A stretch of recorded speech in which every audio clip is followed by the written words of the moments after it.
పొలం పక్కన దెబ్బ. సో ఆ రోజు వేసామన్నాం కదా మొక్కలు, మన ఇంటి ఖర్చుకి బాగా సరిపోతాయి. వంగ మొక్కలు వేసాం కానీ కొంచెం దెబ్బ అయినాయి. మిరప మొక్కలు ఇంటికి సంవత్సరానికి సరిపడా గ్యారెంటీ. కారం మిరపకాయలు సంవత్సరానికి సరిపడా చిన్న చిన్న మచ్చలు వచ్చినాయి.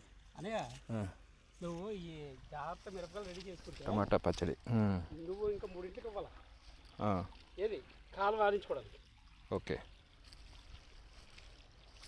దీనికి తమ్ముడు ఖచ్చితంగా ఏది పొయ్యి బొగ్గు జల్లితేనే ఇది ఇమ్మీడియట్గా మనకు తగ్గుతుంది. లేకపోతే ఇంక మొత్తం పాకేసింది, ఇంక క్రాప్ ఆగిపోతాయి. మనం ఈ 5 సెంట్లలోనే కరెక్ట్గా మనం చేసుకుంటే ఇగో ఇది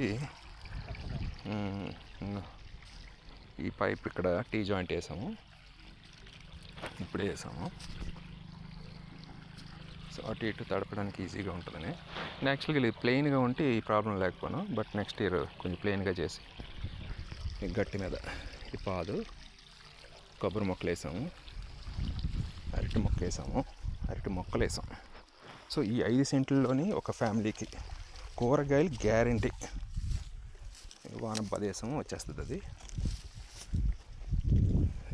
లక్కీగా ఒకటి బతికింది, చాలా వేసాం. కానీ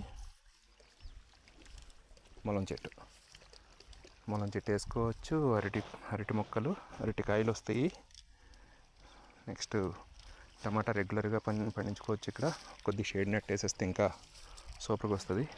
ఇవన్నీ స్ట్రీమ్ లైన్ చేస్తే ఇంటికి కావాల్సిన మొత్తం మనకు సరిపోద్ది.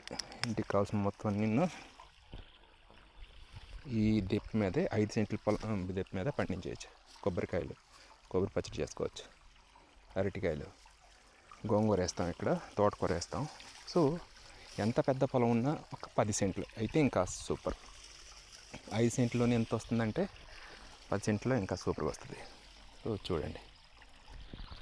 సో ప్రతి రైతు ఇలాగా కనీసం తన ఇంట్లోకి నేచురల్ ఫామ్లో పెట్టుకుంటే సరిపోద్ది.